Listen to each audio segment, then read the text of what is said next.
little coffee. I just worked at the coffee shop for like an hour, and then I realized that my AirPods are dying and I didn't bring a charger, and my job is to edit videos. So I've been going to a lot of coffee shops lately and just working and reading. I'm just really enjoying exploring the neighborhood by myself, and just doing fun things alone is like the spice of life for me. There's nothing better. Yesterday I went to the park by myself. Was like, I'm gonna have a nice fucking day.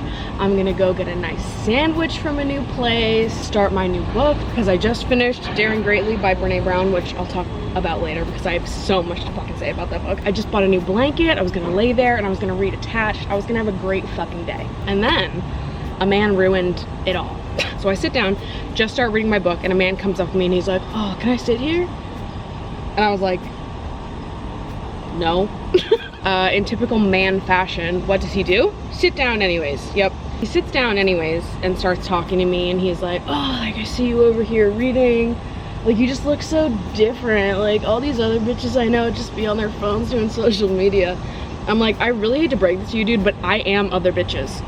Like, enough. I fucking cannot stand these, like, fake deep motherfuckers that are like, oh yeah, I don't like social media. I'm like better than social media. All these idiots are on their phones all day. You're not better than people because you don't use a phone. Like, I hate to break it to you. You can read books and also be an Instagram baddie. News. You just learned something new. So anyways, he's going on about how I'm so different and I'm so sexy reading a book at the park. Like, I'm gonna actually die tomorrow. I put it in the books. I'm dying tomorrow. I'm being so rude to this man. He doesn't care. I'm wearing a hat that says bras suck on it, and he's like, oh, so you're a feminist. I'm like, I hate when anybody asks me that question, because like, aren't we fucking all? Okay, if you have to ask me the question, you're automatically not someone I want to talk to. And I'm being fucking rude as hell. So he's like, oh, so you're one of those man-hating feminists, sir. Okay, all right, I like a challenge. I like a girl who's tough to crack. So it's like, even when I'm saying no and I'm blatantly rejecting someone, so like, oh, so you're hard to get, huh? Like, no, I just fucking want you to leave me alone. Stop talking to me. People like that are always creepy, no matter where you are or who you're with. But when you're alone, they like take it up a notch because they think that you being by yourself is like an invitation to talk to you. I asked him to leave several times. I was like, can you leave so I can get my blanket back and continue reading? He's like, why'd you stop reading? I'm like, cause fucking you're here. Get away from me. So anyways, that sucked. But you should still go places and hang out by yourself, because it's usually fun, as long as men leave you alone. The thing is though, like, if a normal guy came up to me and started talking to me, I don't think that I would give that much of a shit. Like, I'm not like opposed to socializing with strangers. I'm opposed to socializing with creepy men. Enjoying hanging out by myself, enjoying trying new things, going new places. Hopefully men will continue leaving me alone in the future. Cheers. Isn't this sweatshirt just the absolute best? It's limited edition work merch, otherwise I would link it down below, because this shit's fucking sick. Remember earlier in the summer when I was talking about my periods and was like, they magically got light. Don't know how that happened. I've had heavy, horrible, evil periods my whole fucking life, and they magically got light. Remember when I said that? And we were all so happy for me. And then I want you to know what happened to me right after I said that out loud and shared that with the internet. Heavy periods, came right back, baby. I had my period for 3.5 weeks. What the fuck? So I don't know what's happening. My gynecologist office gets a message from me every fucking 4 days at this point. The last 2 months have been really fun. It's exactly what I wanted, to spend 3.5 weeks out of my summer bleeding. Sick. Since it's been a while since the last time I bled this much, I kind of forgot how fucking miserable it is to have to change your tampon like every hour on the hour. And I kind of wanted to try out a menstrual cup. I've never tried a menstrual cup ever before, because I guess in my head I always thought like that sounds so messy as someone with a heavy flow to like try to insert and take that out without, like, I don't know, I guess in my head I just saw myself like pulling it out and then flinging blood all over the bathroom, and like God forbid I try to change it in a place that's not my home. I just thought like maybe my flow is too heavy and I'm too uncoordinated. All of that to say, I ended up trying a menstrual cup, the Ziggy cup by Intimina to be exact, which is the sponsor of today's video, baby. Look at that. Bleeding my way right into a sponsorship. I'm hate my life. If you guys haven't heard of Intimina, they sell a range of menstrual cups. You might have heard of the Lily cup before. That's from Intimina. The cup that I got was the Ziggy cup. And the reason I got the Ziggy cup was because it is designed to be worn during sex, which I think is very intriguing. A lot of menstrual cups have like a cone design, but the Ziggy cup has a flat fit and like a moldable bottom. It functions the same way a typical menstrual cup would. Insert it, leave it in for up to 8 hours or however long, depending on how heavy your period is. And then when you're done, you just pull it out, dump it, rinse it, and insert it back in again. And because of the way it's designed, you can have sex with it in completely mess-free and your partner won't be able to feel it. Hello? Ziggy Cup's got a flat fit, up to 8 hours of protection, a leak-proof double rim. You can wear it during sex. Obviously, it's eco-friendly, it's better for your body. It can work with a variety of different flow types, whether you are one of the lucky ones with a light flow or you are me, cursed and complaining on the internet. So going back to what I said before about being nervous and sort of intimidated to use menstrual cups in the past, after trying out Ziggy Cup, I can confidently say that I was being fucking dramatic. First of all, I don't actually know why I was so worried because I was on the NuvaRing for like 4 years for birth control and loved it. And it's a similar type of insertion with a menstrual cup. I don't know why I was so stressed out about this. Super easy, honestly, to just insert it, tuck it behind your pelvic bone, and leave it there. I thought that it was gonna be difficult to insert, difficult to remove. It's definitely something that you're gonna have to get into a rhythm with and get used to, especially if you're not used to inserting things into your vagina. Some of us are very well versed in that. Shut up. Obviously it's gonna take some getting used to, but it's incredibly easy to use and I actually feel pretty stoked about this. I love not having to spend money on tampons. I love that. Honestly. So if you've been thinking about trying out a menstrual cup but you were worried it was gonna be a little too complicated and you felt intimidated by the process, seriously, don't be. I'm gonna leave a link to the Ziggy Cup down below if you guys are interested in checking it out. If you do, let me know what you think. Would love to hear your thoughts. And thank you again to Intimina for sponsoring today's video.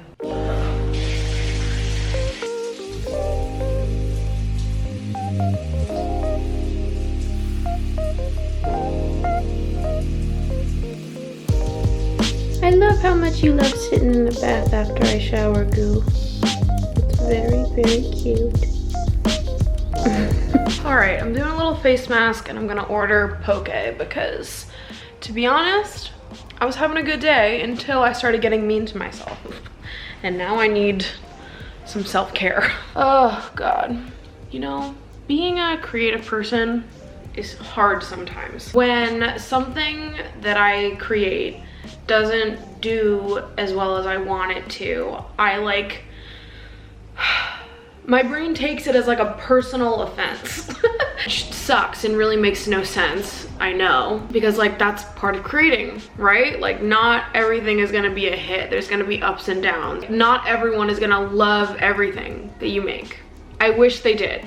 But because the act of creation is naturally such an intimate process, it's hard not to like take it personally and feel like a failure if something that you create doesn't meet your expectations in terms of performance. I really hate when I get mean to myself about that because it should never be about the numbers, right? Like it's about the act of creating. Do I feel proud of this content? Am I happy with it? It's part of the process and it's part of creating. But it does not feel good, I'll tell you that. I think I'm just feeling a little overwhelmed and stressed at the minute. And I'm also on my period. The absolute last thing I need when I'm on my period is for my brain to tell me that I'm a failure in any capacity. So I think it's just like a big culmination of everything. I'm trying to just be gentle with myself about it. I'm sure in a few days I will not give a shit about this anymore. Just trying to put a pin in it, put on a face mask, forget about it for a second. I'm like actively aware of the fact that the thought is not worth my attention. So I'm trying to give it less. I think I also started to get mean to myself because I read a few nasty comments. And it was just like, you know, the perfect storm of everything. All of a sudden I'm like, oh, maybe I am the worst. Being on the internet as yourself and being publicly yourself and publicly your vulnerable self is a hard thing. I'm sure there'll be some sort of study done at some point, if not already, into the minds of people who indulge this much personal information about themselves on the internet and what the impact of having to take in this many opinions about yourself from people who in reality have never met you, what that's like, you know, because I can't imagine psychologically it's that great for you, but do it anyways. Is this out of focus? How long have we been out of focus? Okay, I just checked and it had just gotten blurry, so it's a win for the ladies. I feel like overall my experience being vulnerable and like personal on the internet has been an overwhelmingly good experience. I do feel like a lot of people, especially the people that watch you constantly, see you and experience you as someone who is constantly changing and, you know, is like a friend, just the same way that your friends are constantly changing and you guys have a conversation one day and then like 3 months later through different experiences and, you know, whatever, maybe their opinion changes. I think in order to be like personal and vulnerable on the internet, you sort of have to be accepted as an evolving person, or else you can never be truly vulnerable and personal, because you'll never ever reach like the final version. Like, you're gonna be constantly evolving. So the only way to like not evolve is to stay surface level and to not get personal. Does what I'm saying make sense? Because it makes sense to me. So I feel like in order to be vulnerable and personal on the internet, you have to hope that people see you as like a person just like them, as one of their friends, so that you are given the opportunity to grow and change your opinions. But there's a lot of people on the internet that just don't care about that. And like, I will tell a story about something personal, or I'll be vulnerable and talk about something that I'm struggling with or something that I'm insecure about, and people will like comment trying to dunk on me. And 2 months later, when maybe I have more confidence, people are commenting on the videos being like, oh, thank God you're not as annoying as you were 2 months ago. Like, trying to like dunk on you and be like, oh, well, I knew you better than you knew yourself. I saw this coming.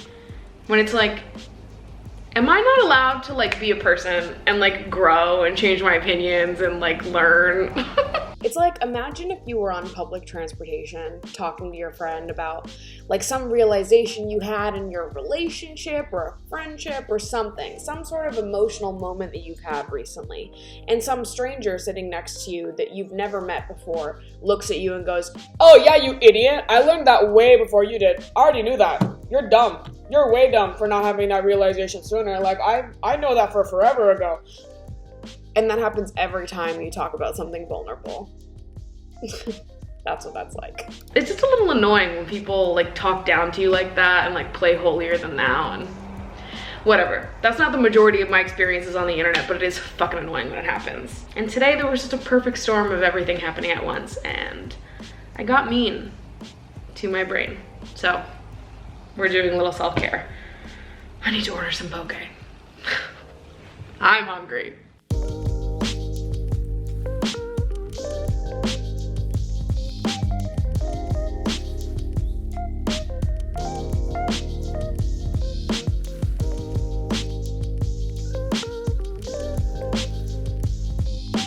It has been such a rainy, miserable day today, and I've somehow maintained focus and actually got a lot of work done, which never happens on rainy days, but today, against all odds, we have muscled through. Oh, but now all I want to do is just sit down and read for a little bit, maybe call my dad, and then fucking order takeout. Anyways, the status on reading. I finally finished Daring Greatly. This book took me fucking forever to finish, not because I wasn't loving it. Oh, I fucking loved this book, baby. But it took me so long to read it because I was having so many goddamn reflections that I felt like I had to sit in it for a little bit and like really take each section and like just give myself a few days. And now I have moved on to Attached, which 1,000,001 fucking people have recommended to me. So far so good. I'm like a third of the way through this one and I am super enjoying it. Already have a bunch of thoughts. If you're interested in knowing more about like the books that I'm reading and the thoughts that I have about them, definitely go follow me on Instagram, because that's more where I'll post about these sorts of things. I gotta put this camera down. My arm is like aching.